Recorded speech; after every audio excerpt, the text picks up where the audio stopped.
Hi, Pet the Podcast Editor here. Relationships make the world go round. And in this episode, Dan and Lloyd take a deep dive into professional business relationships and why they're vital for a successful career. Opportunities are starting to happen that you can directly relate to relationships we've built in the past. And like anything, whenever anything's working for us, I think we should be sharing it with other anchors. Dan reveals that some of the biggest clients they ever landed came from relationships with their competitors. When we worked with the likes of FIFA, Citibank, Nestle, that opportunity came about because we had built a solid relationship with some other marketers over a period of years that recommended us. Lloyd reveals his foolproof way to make friends with absolutely anyone. Speak to someone, do a handstand, take your trousers off and just shout, I quite like Satsumas. Now, before we dive in, we'd like to take a second to thank our sponsors, Adobe Express. Adobe Express allows you to quickly and easily create standout social graphics, logos, flyers, and more for web and mobile. Click the link in the description to try Adobe Express today. Right, let's get stuck in. This is episode 119 of the Business Anchors podcast. We're just a couple of business anchors. Welcome to the Business Anchors podcast. This jingle is slightly too long. This jingle is slightly too long. How important is relationship building for business owners and marketers? Very. And I've been thinking a lot more about this recently. And like as our business has gone on, it seems more apparent how important building long-term relationships is. I think when starting out and we were like, I didn't even realize that we were building relationships. We were just doing stuff. It wasn't that clear as to the benefit to our business. But now we're like 5 or 6 years in, opportunities are starting to happen that you can directly relate to relationships we've built in the past. And like anything, whenever anything's working for us, I think we should be sharing it with other anchors. Do you know what? I feel like cringy about this though. I Can do I as just well. be open about this episode? Like, saying like, oh, you've got to build relationships to make your business grow. It feels like, oh, I don't know. Wanky. Yeah. Yes. Let's just put it out there. Lloyd. Like, it feels like, right. pretend to be mates with this person, No, and then like, oh, it's about who you know, not what you know. So, you know. I totally get what you're saying. And this is nothing to do with pretending to build wanky fake relationships. Okay, good, because I don't want to do that. Yeah, I promise you, Lloyd. Like I'm in total agreement. I think that is cringe and not authentic and unethical sometimes. So it's not about that. Okay. What this is about is looking back at our journey of growing this business and looking at about some of the relationships we've built and how they've turned into some really great opportunities for our business, and analyzing that and looking at the lessons we've learned from that. It's not going to be like really. And I suppose putting yourself in the position and the mindset where you're open to new relationships isn't like a bad thing and a horrible thing. It's not like, right, this is the plan of how to pretend to be mates with somebody to have personal gain. No. I think that's, I suppose that's the difference. Whereas if you don't have that mindset of, okay, I'm open to meeting new people and talking about them and us and having, And if we I've got a number of examples I want to share with you, first of all, to give context and how effective this can be. But then I want us to analyze how that happened and maybe some lessons that we've learned along the way that could help listeners think about decisions they could make to help them build better relationships that help them drive new business. Yeah. So let me give you one example, first of all. Go for it. So, and again, this is very meta, but Adobe Express sponsoring this podcast, which has been huge for us. We're so buzzing to have the opportunity for Adobe Express to sponsor our podcast. We've been using Adobe products for years. I don't know if you've noticed my hoodie, Lloyd. Oh, that's really cool, Dan. Is that an Adobe Express hoodie? Yeah, so I actually flew out to LA last week to Adobe Max, which is Adobe's flagship event where they talk about all the cool stuff happening with their products and that kind of thing. And I was invited out there as part of them sponsoring our podcast. Nice. But to look at how that happened, so the way that we got this podcast sponsorship, or one of the main sort of influencing factors, was we'd built a relationship over years with the founder of a company that got acquired by Adobe. And that was our initial connection with Adobe. I liked your hand movement. Do you like my hand People movement that there? listen to that won't know, but Dan's hand movement for initial connection There was one I've never seen before. Kind of like he was following a circle it wasn't with like two hands. one finger. It was meeting a in the middle. forefinger. Yeah. I mean, if that's not a reason to watch the full episode on YouTube, I don't know what is. So that was the initial connection. Lloyd, if you could do the action, thank Yeah. you. Obviously, there's a whole other, like there's us building our audience online and creating great content and lots of other things that contributed to them actually sponsoring the podcast. But building that relationship with the founder of a company that got acquired by Adobe was the first point of contact that helped this happen, Yeah. which has been really big for the podcast, which is really Yes. good. Another example, so when we worked with the likes of FIFA, Citibank, Nestle, that opportunity came about because we had built a solid relationship with some other marketers over a period of years that recommended us to deliver on a piece of work that they kind of had a brief that they looked at and thought we could do a great job with.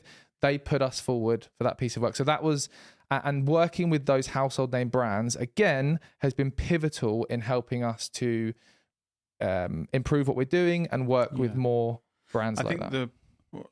A point that I think is important is we haven't just had these opportunities because someone introduced us or because we built this relationship. So you have to be doing brilliant stuff and you have to be communicating the right things, doing great work. You have to have the content ecosystem, which we spoke about in last week's episode, which I'm sure you've already listened to if you're listening to this. But even if we're doing all that good stuff, these opportunities that Dan has spoken about, they probably wouldn't have come about without building those relationships initially. It's that initial spark of, oh, yeah, I can recommend these guys. Or, with the Adobe Express sponsoring the podcast, like, oh, I know some guys that could be good for us to support with their podcast that would be good for Adobe. And then it goes on from there. Yeah, exactly. Builds. Good hand movement, Lloyd. Thank you. And I guess to give you an example of the kind of work that's gone into building those relationships, and like Lloyd said, this wasn't like necessarily planned. It's all kind of been quite organic building these relationships, but analyzing how it happened. So one example of the Adobe Express sponsorship of the podcast, the guy that we built a relationship with, I probably saw him across a period of 3 years, probably a few events a year. He was speaking at those events, and whenever I saw him, we'd have a great discussion and a chat, and we'd just, chat about marketing and stuff. We also created content for the tool that we're mentioning that Adobe acquired. You actually did an interview. I hosted a panel, I think. You did a panel, yeah. Yes. And it's all these small things over a period of time. But I think the important thing to note as well, like you said, Lloyd, is that it's been quite organic in the sense like we haven't strategically sat down and thought, right, we're going to have a 10-minute chat with this guy when we see him to make sure that he knows what we do and stuff. Like, we never set out a strategy for building a relationship with this person. And I think if we did, we probably wouldn't have built the relationship we did, because it would have been fake rather than actually just, we get on with this person. Oh, they've asked us to help out with this. Yeah, we'd like to help them with that. Yeah. Like you say, more organic rather than, yeah. Right, you speak to him now, and then in 10 minutes I'm going to speak to him about what we do. This is interesting though, right? So I'm not going to mention who I've spoken to about this, but I recently spoke to someone who mentioned a marketing strategy that they've heard has been really effective, where it's like an account-based marketing strategy where you identify a person that you want to build a relationship with, and it didn't sound like something I'd want to do, but some people are doing this. They're identifying, like, I don't know, the CMO of Nike or Adidas, and doing a ton of research to figure out what they're interested in and the events they go to, and then having a whole strategy to like have a conversation with them and stuff. Oh, really? Yeah. I don't know. It doesn't really sound like something I don't know. It all seems very sort of manufactured, I guess. But what we found works really well is having this kind of organic approach to building relationships. I think the key thing is doing things like going to events where the people you want to build relationships with will be at. because I think looking back at some of the best relationships we've built in terms of things that have generated opportunities are when we've gone to industry events and just like, you know, after the event, it's like an evening thing and you just hang out and chat and get to know people. I think it's a big important part of this is just being open to building relationships. So like we're saying, our kind of strategy isn't necessarily target this person. Right, we're going to have a plan to speak to them for 7 minutes about ourselves, and then we're going to meet them at this thing. But I suppose just being open to new relationships, and I don't mean like, you know, relationships.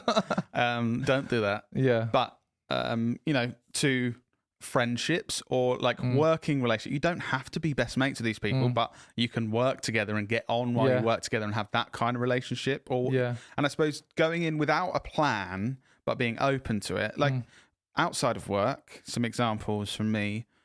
Dan will take the mickey out of me because he'll like say that I'm trying to say I'm a brilliant person. But so I met someone when I was volunteering at the homeless shelter. You were doing what, Lloyd?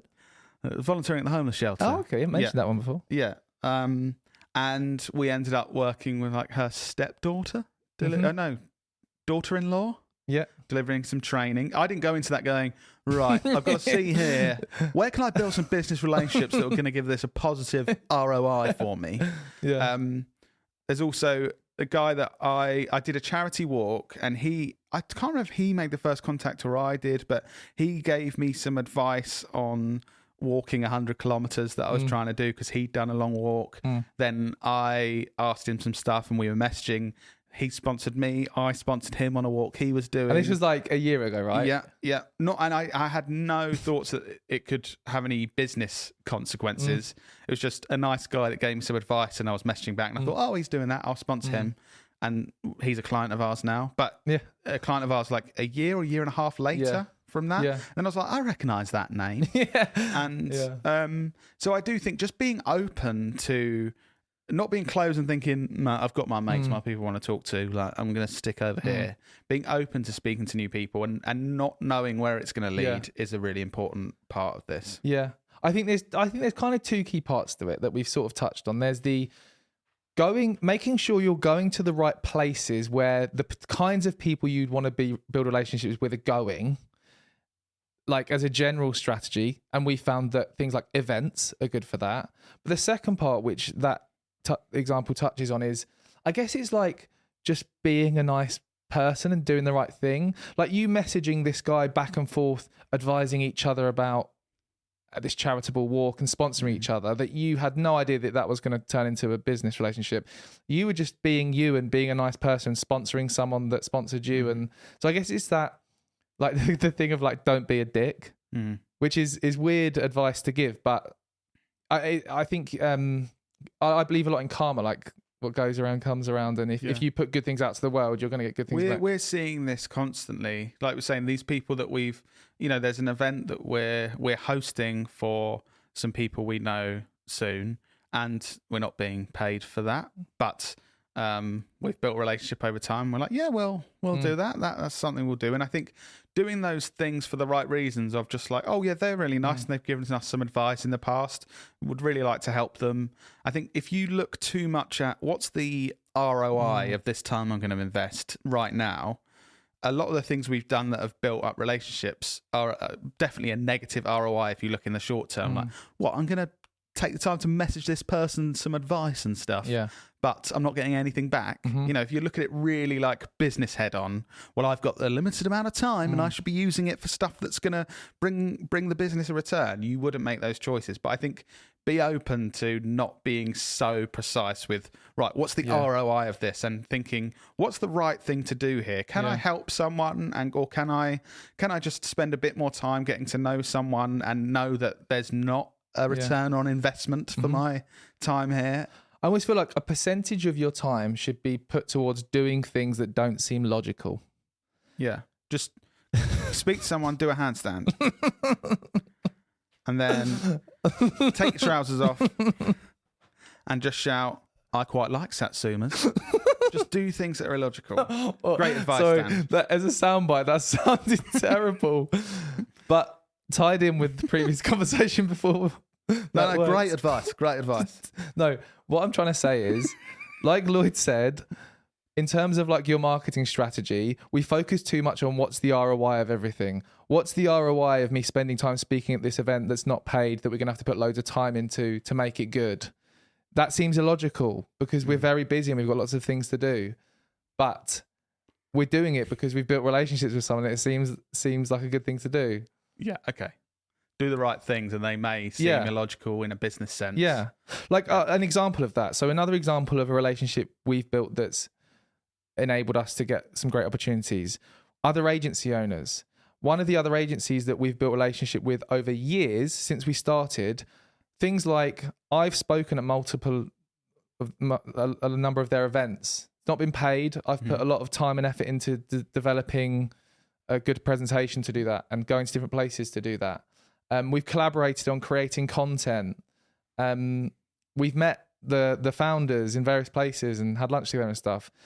That doesn't all necessarily seem logical. Like some of the events, there's been small audiences. I'm not expecting to reach loads of new customers or anything. Mm-hmm. But one example of that, an opportunity coming to us from that, is one of our longest standing clients came as a recommendation from them. Because we'd built those relationships up over time, not expecting anything from them, but doing it in a genuine way. I guess one question I'm trying to think like the Anchor's listeners now is, without it being wanky and strategic, you don't want to be like organizing 7-minute chats at events and things. How do you have some kind of structure to building relationships without it being... Yeah, what else? So you've said... being in the right places, basically, and not being slightly illogical and not feeling like you need to have a return on investment for all of your decision, doing the right thing. What else would you suggest? Also, I guess reflecting on where opportunities have come from to measure success, to know if what you're doing with your relationship building is working. Like us now having this discussion in chat and me having to prep for this and thinking of all of the huge opportunities that have come our way because of these relationships we've built, it's clear that this is well worth it. Yeah. That building relationships with the right people is working for us. I guess actually spending time to analyze where are your new clients coming from or new opportunities coming from, to see if any of them are from relationships you've built. And I guess if none of them are, then you probably need to do a better job of doing step 1 and 2 that we mentioned, of going in the right places where these people are and then being a nice person and building those relationships. Great. I guess what kind of, in terms of analysing your relationship building skills, Lloyd, what kind of traits do you think someone needs to have? Like when you go to an in-person event, what are the traits someone has that make you feel like that's a nice person who I would genuinely want to like see more of, or and compared to, please get this person away from me? Yeah, I guess I'm trying to think of like when you're out there meeting people, what are the traits that I think them being open to actually talking and not being closed off. Some people that basically don't give a shit about anyone else. You'll even sort of small talk like oh excuse me, can I get past it? And they'll just be like yes. And you think, okay, you are not open to any new relationships or chats or anything. You seem like a dick already. So just being open. The simple thing of not being a dick, if someone seems like they're a kind person who actually cares about other people in any way, is always going to be a positive thing. Whereas if you're not and you're a dick, you're never going to want to build that relationship. I think people that aren't expecting anything from you or expecting anything from anyone else. So I think it's quite obvious. And I know different people can read people differently. I think it's something that I'm a bit of an expert in reading people. So I read it from a mile off. But to me, it's very obvious if someone's coming in with a strategy of, I want to sell to this person, or I've got something I want from this conversation. So I think if you want to build actual relationships that are going to be beneficial for you and the other person, don't go in expecting something from them. Just go in thinking, okay, let's have a chat and see how I get on with this person, see if I've got anything in common, have an interesting conversation, rather than going in there with something you want to achieve or get from them. I think finally it's someone that actually listens. Again, it's very easy to read if you concentrate and you actually spend the time focusing on someone if they can't be bothered and they're just kind of like, oh yeah, interesting. But my thing that I want to talk about, yeah, or it's just like clearly, oh, you're not actually listening. You're just kind of, this is just small talk. You do it for the sake of it because you're standing here and you've got nowhere else to stand at the moment, so you've got to keep this conversation going. But you're not actually listening, and yeah, this isn't going to go anywhere. I think we've seen some live examples of this done very badly at events before. There's a couple of examples, obviously not going to name anyone, of when we went to an event, and we spoke about this, I think, in a very early podcast episode when we were having a chat in a group, like a nice chat with people who actually were listening to each other, and someone like barged in to us and like shoved their business card in front of us and was like, tell me the problems you have in your business. And then they started trying to like... It was like they've listened to a podcast that's the opposite of this, that said, here are the stages you have to go to build relationships to sell to people. One, ask them what their problems are. And so then you skip through everything we're talking about now of actually just being a normal, nice person. Yeah. They've gone to step one, ask them their problems. So they've barged in front of us, stopped genuine conversations and people that are actually listening to each other and gone, what's your problem? And they think they're doing a good thing because they're not talking about themselves. They're going, what's a problem you have? And that's it's setting themselves up to sell, but they're like, God, I'm so brilliant because I'm not talking about myself. Yeah. And that just, it's so fake and it's this is the thing with effective like relationship building. I think it needs to not be focused so much on having a very structured plan of how you're going to do it. Because like that's not how relationships work. No, that example there shows that you start a relationship by not talking about business and stuff, by like actually just trying to get to know someone on a level rather than asking them their problems and to see what solutions you have as a business. Like it needs to be a bit unstructured and natural, doesn't it? Yeah. Because that relationships aren't like that. People try and do these step by step. So build a relationship with this person. You got to do this. Like, no, that's not how relationships work. It might be that you accidentally spill a drink on someone and you have a bit of a laugh like, oh God, this is embarrassing. I've just spilt the first time I met you. You're going to like that person more probably, even though they've spilt a drink on you, because you kind of have a laugh and like, oh, I'm so sorry. And you go through that together. Than someone that's, so can you tell me the problems that you have within your business? Oh, wow, that's really interesting. Oh, my business solves that problem. Interesting. Well, that's not even naturally that's come onto coincidence. Yeah, and you're like, please, I'm having a conversation with someone behind you, and you've literally barged in front of them. It's never going to work like that. This is why I think we've mentioned events, but I really think some of the strongest relationships we've built in a natural way, like we're talking about, is at events, is at the kind of after party things at events, or when you're going to get a coffee at events and that kind of thing. I think if you're someone who, I think because of obviously COVID and stuff, a lot of people are less inclined to go out there and meet people. There's things like Zoom and everything is digital now. You don't need to go in to person to meet people, but I still see a huge amount of value in building relationships face to face. I think you miss out on those kind of moments that just happen because you're there together, rather than like setting up a Zoom call. It's the bits in between functional conversations. So like we will have a concept call where I'll be saying, here are the concepts our creative team have come up with to a client. Oh, they're really creative. And the function of that is, we've done great work. We're going to communicate that great work to you. You're going to give us feedback on these concepts and we'll move forward with the project. You miss out on those things in between, those little conversations that aren't functional, that help build the relationship.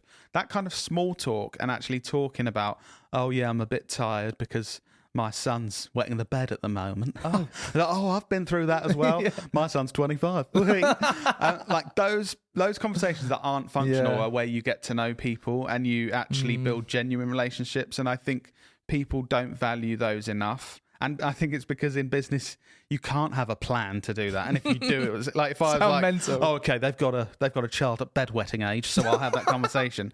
If you do it like that, it's never going to work. Oh, so how's your 6-year-old son wetting the bed? They're going to be like, can you get this guy away? Yeah, you are crazy because you've like tried to set up this thing. But if it comes up naturally and then you have a bit of a laugh about it and realize you have things in common, that's how actual relationships are built.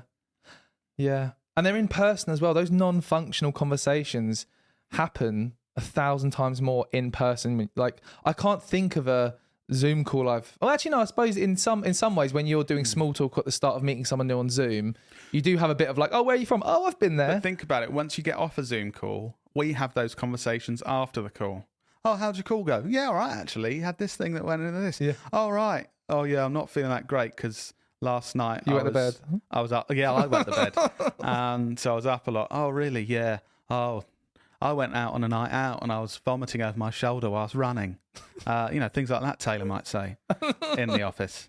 So just those little things in between rather than those functional conversations. And if you think, again, our meetings at work, there's functional bits that you're like, let's get this thing done. Let's go through this process. And then while we're going up the stairs, we'll have a chat about how funny Taylor is doing that. Yeah. And they're the bits that help build the genuine relationships. Do you think that like now we're doing more in-person stuff, that the kind of online events and building relationships over Zoom calls is dying out and we're going back into... Well, I don't think doing things over Zoom or anything like that is dying out. It's incredibly efficient to do good work by doing that and not spending time traveling. Stuff, though. Yeah, functional. But that's what I'm saying. I think there's a place for that. But I do think there will be a resurgence in-person stuff separate to that. So I think rather than say previously you would have had 6 meetings a year with a client and you drive there, you have a meeting, you drive back, and they're 2 hours away, and so half the day is traveling 6 times a year. I think you're still going to do 5 of those calls online and get that job done because you're like, this is incredibly efficient. We can do a much better job for you and spend that time more wisely. But you still want that one time a year where you go up and go, should we just have a couple of drinks or should we go for lunch? Or, oh, I've got tickets to Wimbledon. You're like 10 minutes away, aren't you? Do you want to come with us? And doing fun stuff and having those conversations. I think there is definitely a place for that. It's just maybe more separated these days to the productive time. Do you know what I mean? Yeah, because I remember when we were in lockdowns and stuff, there started to be like online networking things where you would literally have one-to-one calls with people trying to build a relationship, and it felt very sort of manufactured and unnatural, which I think because then you're doing the functional type of conversation but trying to make it did your son wet the bed? It's like yeah, so what football team do you support? Oh, we can't have a chat then. Lol. And also there's like those Zoom networking things, but you can't have, when you're in a room, there could be 12 of you talking in little, 3 people here in a conversation, 2 here, and you go from one to the other. Zoom, you can't do that. You sorry, you go. I remember a couple of like a bit less organized online events and stuff that I went to, where you went in a Zoom meeting, there was 30 people, but it was just 28 people watching 2 people have a conversation. There's nothing else you can do. Because you can't break out into little groups. And it's always the 2 least socially aware people. Because people that are socially aware and build good relationships don't make 28 people listen to them talk. So, it was very strange. So I definitely think that I haven't attended any successful things where you'd build a relationship over Zoom because it's so hard, but definitely massive part of being more productive and the functional stuff. But in person, building relationships, that small talk, the in-betweeny stuff is really important.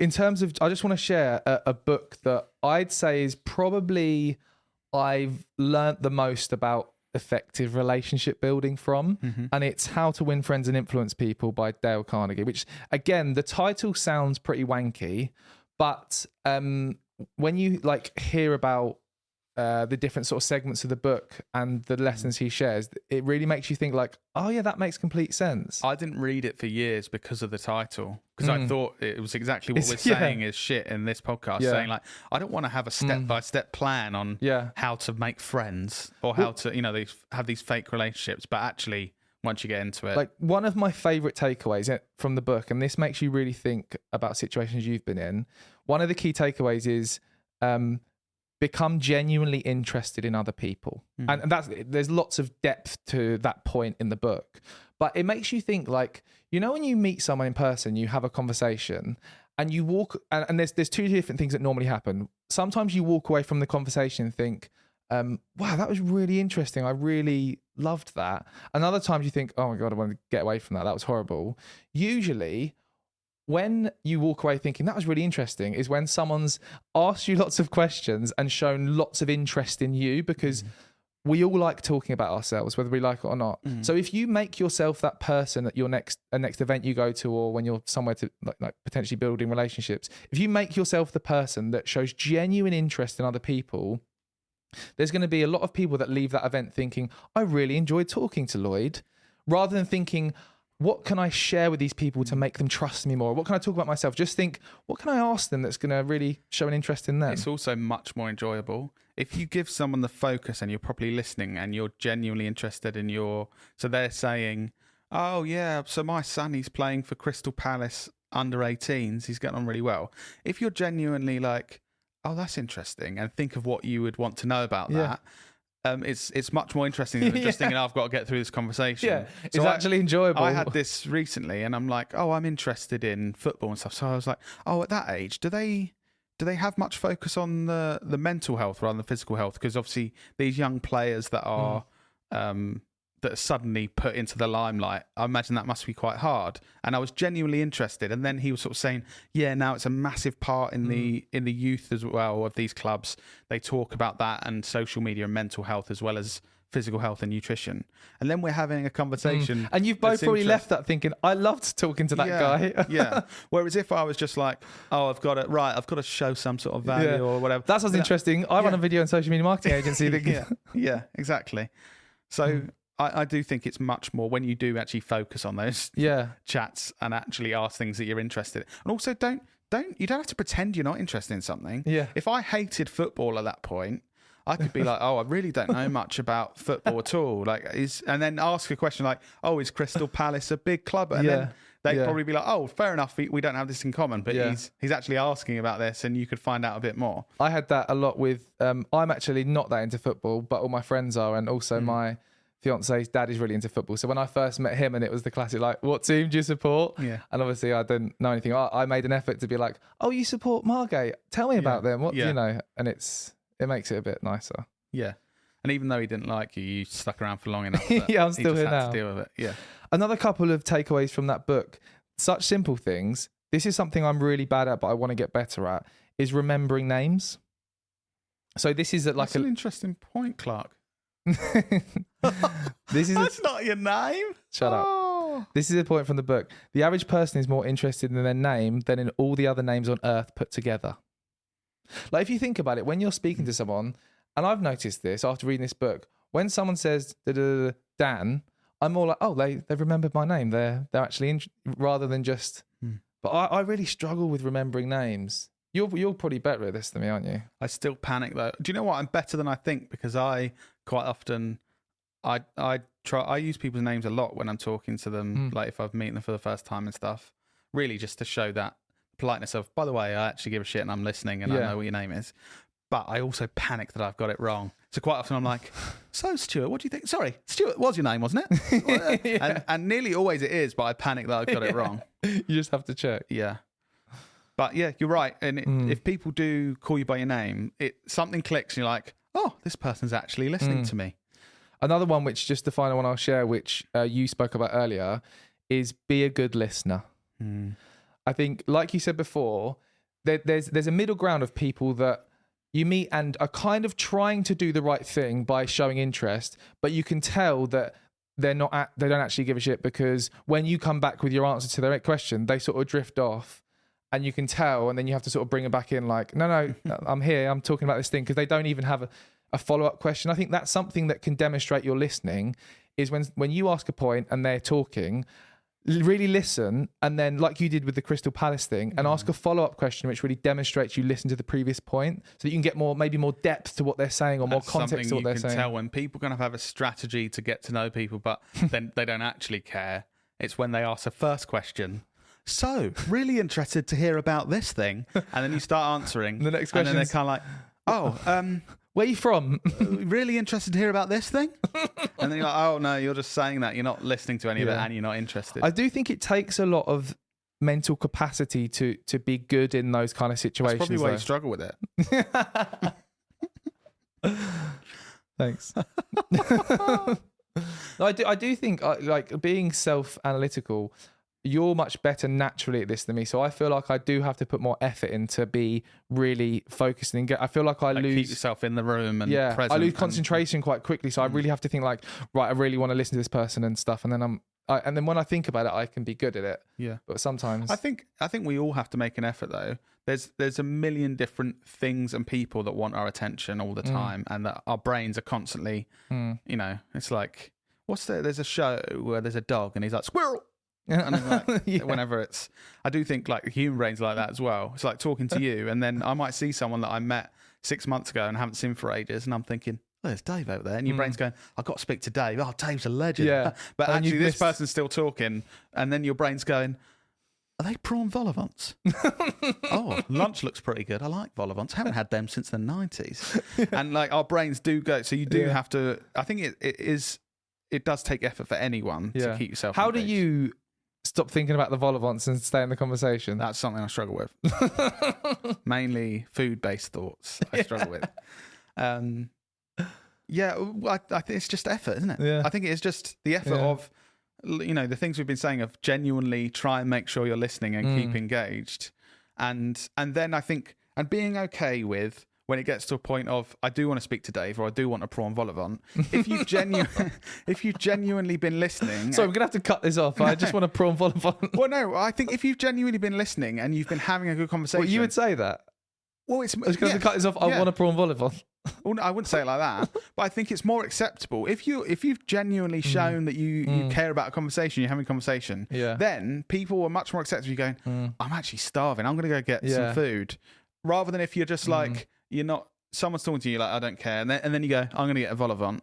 Then they're like, they literally didn't care about that, and then they've just gone off to get a prawn vol au vent. Have you ever done the thing at a network event where you said you can't get away from someone, and you say you're going to go to the toilet? Yes, loads of times. Yeah. But I think it's getting out those conversations with people that are doing that fake thing. Yeah. I'm like, I'm not going to give this time if you're not. No. If you're not actually listening to me, I don't want to be listening to you. I am going to go get a vol au vent. Yeah.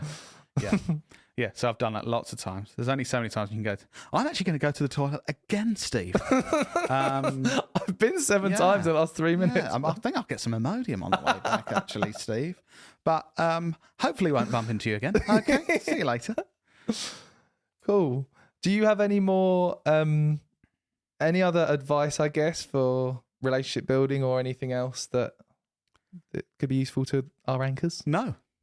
Okay. No, sorry. No, I think I've said everything I have to say. Do you have any advice, Dan? No, I just think definitely read the book. Read How to Win Friends and Influence People. It's not as wanky as it sounds, and it's fairly short compared to other books, so it's an easy read and you'll learn a lot, and it's really helped us. So yeah.